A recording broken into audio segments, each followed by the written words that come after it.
ശരീരത്തിൻ്റെ വളർച്ചയ്ക്കും പോഷണത്തിനും അതിന് അസുഖങ്ങൾ ബാധിക്കാതിരിക്കുവാനും വ്യത്യസ്ത സമയങ്ങളിൽ നമ്മൾ ഭക്ഷണപാനീയങ്ങൾ ഉപയോഗപ്പെടുത്തുന്നവരാണ്.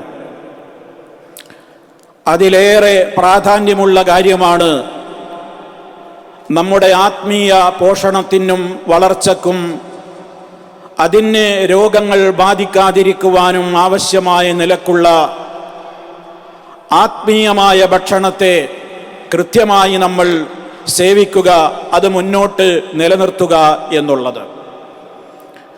വിശുദ്ധ ഖുർആനിൻ്റെയും ഹദീസുകളുടെയും വെളിച്ചത്തിൽ ആ ഭക്ഷണമാണ് അള്ളാഹുവിനെ കുറിച്ചുള്ള നിരന്തരമായ ഓർമ്മ എന്ന് പറയുന്ന ദിക്റുല്ലാഹി നിലനിർത്തുക എന്നുള്ളത്. വിശുദ്ധ ഖുർആനിൽ വിശ്വാസികളോട് ധാരാളം നിങ്ങൾ നിർവഹിക്കണം എന്ന് പറഞ്ഞ കാര്യമാണ് ദിക്റുല്ലാഹ്. യാ അയ്യുഹല്ലദീന ആമനു ദിക്റുല്ലാഹ ദിക്റൻ കസീറ. ഓ സത്യവിശ്വാസികളെ, നിങ്ങൾ അല്ലാഹുവിനെ ഓർക്കുവീൻ.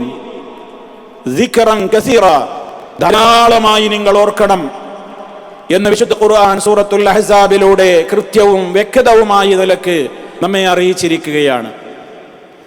നമുക്ക് സ്വർഗത്തിലേക്ക് കുതിക്കുവാനുള്ള, നമ്മുടെ പാപമോചനത്തിന് ഹേതുവായി തീരുന്ന, നമ്മുടെ മനസ്സുകൾക്ക് ശാന്തി ലഭിക്കുന്ന, നമ്മുടെ എല്ലാവിധത്തിലുള്ള പ്രതിസന്ധികളിൽ നിന്നും നമുക്ക് രക്ഷയേകുന്ന, നമ്മെ നിരന്തരമായി വേട്ടയാടിക്കൊണ്ടിരിക്കുന്ന ആ ജന്മശത്രുവായ പിശാചിൽ നിന്ന് കാവൽ നൽകുന്ന അതിമനോഹരമായ മഹത്വമായ ഏറ്റവും വലിയ സുരക്ഷാ കാര്യമാണ് അള്ളാഹുവിനെ കുറിച്ചുള്ള കൃത്യമായ ഓർമ്മ. നബി സല്ലല്ലാഹു അലൈഹി വസല്ലം ഒരിക്കൽ ഒരു യാത്രാവേളയിൽ സഹാബിമാരോട് പെട്ടെന്ന് പറഞ്ഞു, സബഖൽ മുഫരിദൂൻ, വേറിട്ട് നിൽക്കുന്നവർ മുന്നേറിയിരിക്കുന്നു, ഒറ്റപ്പെട്ടവർ മുന്നേറിയിരിക്കുന്നു. സഹാബത്തിന് മനസ്സിലായില്ല. നബി തങ്ങളോട് ചോദിച്ചു, അമൽ മുഫരിദൂന യാ റസൂലല്ലാഹ്, അല്ലാഹുവിന്റെ റസൂലെ, ആരെയാണ് അങ്ങ് വേറിട്ട് നിൽക്കാൻ, വേറിട്ട് നിന്നവർ എന്നൊക്കെ വിശേഷിപ്പിച്ചത് ആരെയാണ്? നബി സല്ലല്ലാഹു അലൈഹി വസല്ലം ഒറ്റ വാക്കിൽ മറുപടി പറഞ്ഞു, അദ്ദാകിറൂനല്ലാഹ കസീറൻ വദ്ദാകിറാത്ത്, അല്ലാഹുവിനെ ധാരാളമായി ഓർക്കുന്ന പുരുഷന്മാർ, അല്ലാഹുവിനെ ധാരാളമായി ഓർക്കുന്ന സ്ത്രീകൾ എന്ന്. അല്ലാഹുവിന്റെ മലായിക്കത്തുകൾ ഭൂമിയിൽ എവിടെയൊക്കെയാണ് വിശ്വാസികൾ ഒരുമിച്ചുകൂടി റബ്ബിനെ സ്മരിച്ചു കൊണ്ടിരിക്കുന്ന വേദികൾ, സദസ്സുകൾ, സംവിധാനങ്ങൾ, അവയിലെല്ലാം ആ മലായിക്കത്തുകളുടെ സാന്നിധ്യമുണ്ടെന്ന് മുഹമ്മദ് നബി സല്ലല്ലാഹു അലൈഹി വസല്ലം നമ്മെ അറിയിച്ചിരിക്കുകയാണ്. റബ്ബിനെ ധാരാളമായി തസ്ബീഹ് ചൊല്ലുന്ന, വാഴ്ത്തുന്ന, അവനെ പ്രകീർത്തിച്ചു കൊണ്ടിരിക്കുന്ന, മഹത്വപ്പെടുത്തുന്ന, അവന് സ്തുതികീർത്തനങ്ങൾ അർപ്പിച്ചുകൊണ്ടിരിക്കുന്ന, അവൻ്റെതായ മഹത്വങ്ങളെ വിളിച്ചു പറയുന്ന ഏതേത് വേദികളാവട്ടെ അവിടെയെല്ലാം പ്രത്യേകം റബ്ബിന്റെ മലായിക്കത്തുകൾ ഒരുമിച്ച് കൂടുകയാണ്. അവർക്ക് വേണ്ടി സുരക്ഷാവലയം തീർക്കുകയാണ്. മാനം മുട്ടെ ചിറകുകൾ വിരിച്ചുകൊണ്ട് അവർക്ക് കാവൽ നൽകുകയാണ്. അല്ലാഹു സുബ്ഹാനഹു വ തആല മലായിക്കത്തുകളോട് അവരെക്കുറിച്ച് പ്രത്യേകം പ്രശംസ പറയുകയാണ്.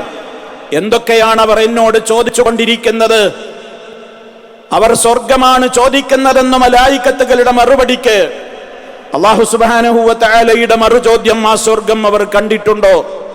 കണ്ടിരുന്നുവെങ്കിൽ അവർ ഇതിനേക്കാൾ ആഗ്രഹത്തോടു കൂടി ആ സ്വർഗം ചോദിക്കുമായിരുന്നു.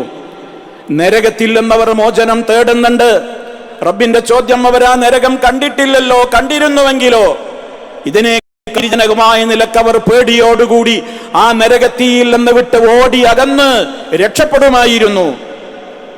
നബി സല്ലല്ലാഹു അലൈഹി വസല്ലം നമുക്ക് പറഞ്ഞു തരികയാണ്, റഹ്മാനായ റബ്ബ് അത്തരത്തിലുള്ള വേദികളെ കുറിച്ച് പറയുന്നു, ഞാനിതാ നിങ്ങളെ സാക്ഷി നിർത്തിക്കൊണ്ട് പറയുകയാണ്, അതിൽ പങ്കെടുത്ത അതിലുള്ള മുഴുവൻ ആളുകൾക്കും ഞാൻ പുറത്തു കൊടുത്തിരിക്കുന്നു എന്ന്.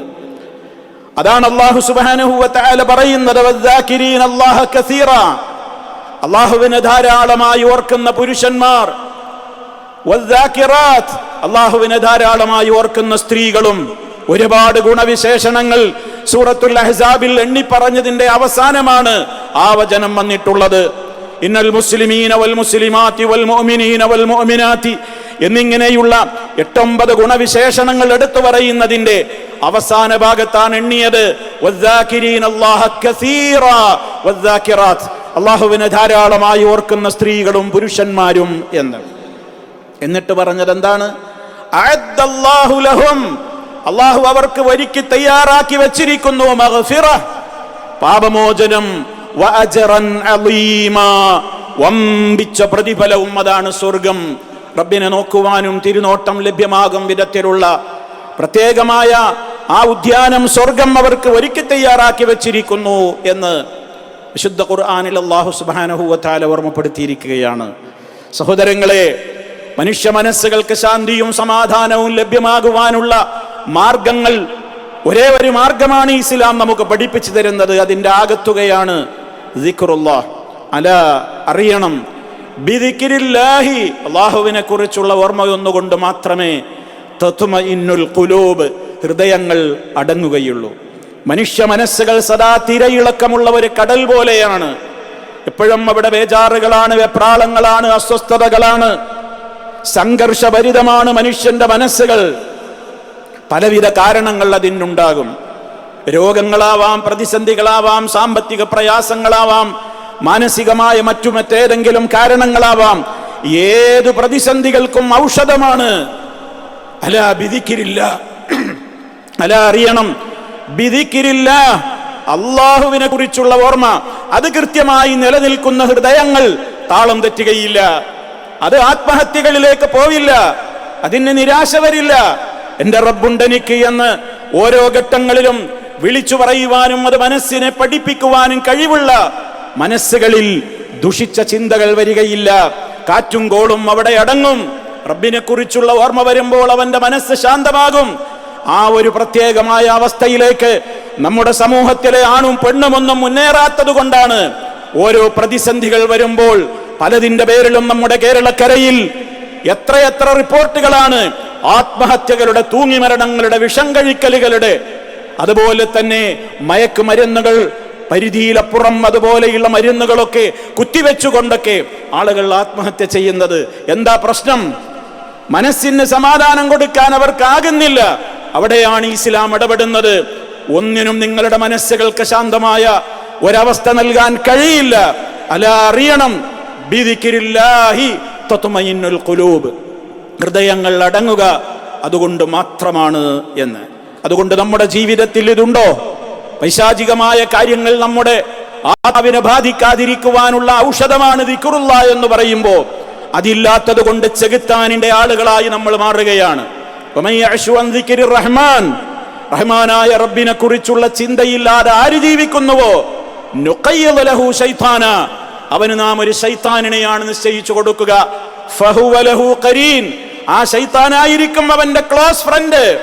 അങ്ങനെ ആ ചെകുത്താൻ അവനെ നയിക്കും അവന് വേണ്ടിടത്തേക്ക്.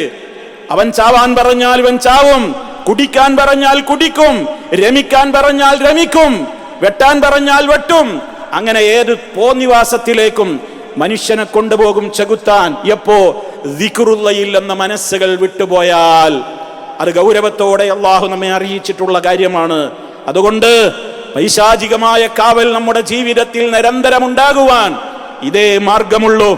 വീട്ടിൽ നിന്ന് എവിടേക്ക് ഇറങ്ങുകയാണെങ്കിലും, നമ്മൾ താമസിക്കുന്ന സ്ഥലത്ത് നിന്നാവട്ടെ, എവിടെ നിന്നാവട്ടെ, വീട്ടിൽ നിന്ന് ഇറങ്ങുന്ന വേളയിൽ അള്ളാഹു അവന്റെ റസൂലിലൂടെ പഠിപ്പിച്ചു, ആരെങ്കിലും തന്റെ താമസ സ്ഥാനത്ത് നിന്ന് പുറത്തേക്ക് ഇറങ്ങുമ്പോൾ ഇപ്രകാരം പറഞ്ഞാൽ, ബിസ്മില്ലാഹ് തവക്കൽതു അലല്ലാഹ് ലാ ഹൗല വലാ ഖുവത ഇല്ലാ ബില്ലാഹ്, അല്ലാഹുവേ നിന്റെ നാമത്തിൽ ഞാൻ പുറപ്പെടുകയാണ്, എല്ലാം നിന്നെയാണ് ഞാൻ ഏൽപ്പിക്കുന്നത്, എനിക്കെന്തു വരുന്നു വരാതിരിക്കുന്നു ഞാനല്ല തീരുമാനിക്കുന്നത്, നിന്റെ കാവൽ എനിക്ക് വേണം. ലാ ഹൗല വലാ ഖുവത ഇല്ലാ ബില്ലാഹ്, ഒരു ശക്തിയും ഒരു പവറും കഴിവും അള്ളാഹുവിനെ കൊണ്ടല്ലാതെ ഇല്ല എന്ന എന്റെ അടിയുറച്ച തവക്കുലിന്റെയും സമർപ്പണബോധത്തിന്റെയും തൗഹീദിന്റെയും കൃത്യമായ നിലക്കുള്ള മന്ത്രധ്വനികൾ തന്റെ മനസ്സിനെ രൂഢമൂലമായ നിലയിൽ അത് ഉള്ളിലേക്ക് തട്ടും വിധത്തിൽ ആത്മാർത്ഥമായി പറഞ്ഞു പുറപ്പെട്ടാൽ അവനോട് വിളിച്ചു പറയപ്പെടും അവിടെ വെച്ച്, എന്ത്? ഹുദീത വ കുഫീത വ വഖീത, മാർഗദർശനം നൽകപ്പെട്ട വ്യക്തിയാണ് താങ്കൾ, എല്ലാ കാര്യങ്ങളിൽ നിന്നും കാവലേർപ്പെടുത്തപ്പെട്ട വ്യക്തിയാണ് താങ്കൾ, താങ്കൾക്ക് സംരക്ഷണം ഏർപ്പെടുത്തപ്പെട്ടിരിക്കുന്നു എന്ന് മാത്രമല്ല അവനെ പിഴപ്പിക്കാനും നശിപ്പിക്കാനും തകർക്കാനും അവന്റെ കൂടെ വീട്ടില്ലെന്ന് ഇറങ്ങുമ്പോൾ അവനെ കാത്തു നിൽക്കുന്ന ചെകുത്താനുണ്ടല്ലോ, ശൈത്താൻ അവൻ ആ ദിക്ർ പറയുന്നതോടുകൂടി അവനെ വിട്ട് വഴിമാറിപ്പോകുമെന്ന് മുഹമ്മദ് മുസ്തഫ സല്ലല്ലാഹു അലൈഹി വആലിഹി വസഹ്ബിഹി വസല്ലം. സഹോദരങ്ങളെ, ഇതാണ് ദിക്റുള്ളയുടെ മഹത്വം. ഇത് പറയാനുള്ളതല്ല, ഇത് കേവലം ഇങ്ങനെ അവകാശവാദം പറയാനുള്ളതല്ല, നമുക്ക് പ്രയോഗവൽക്കരിച്ചുകൊണ്ട് മുന്നേറുവാനുള്ളതാണ്. അങ്ങനെ പ്രയോഗത്തിലൂടെ മുന്നേറിയാൽ സബഖൽ മുഫരിദൂൻ, ആ നിലക്ക് വേറിട്ട് ദിക്റുകൾ അധികരിപ്പിക്കുന്ന വിഷയത്തിൽ ഒരു മാറ്റം, ഒരു കൃത്യമായ നിലക്കുള്ള ഒരു ഒറ്റപ്പെടൽ, അതിൽ ഒരു മുന്നേറ്റം നമുക്കുണ്ടായാൽ സ്വർഗത്തിലേക്ക് കുതിക്കാനാകുമെന്ന് നബി സല്ലല്ലാഹു അലൈഹി വസല്ലം. അല്ലാഹു സുബ്ഹാനഹു വ തആല അർഹമായ നിലക്ക് അവനെ സ്മരിക്കുന്ന, അവനെ ഓർക്കുന്ന സജ്ജനങ്ങളിൽ നമ്മെ ഓരോരുത്തരെയും ഉൾപ്പെടുത്തി അനുഗ്രഹിക്കുമാറാകട്ടെ.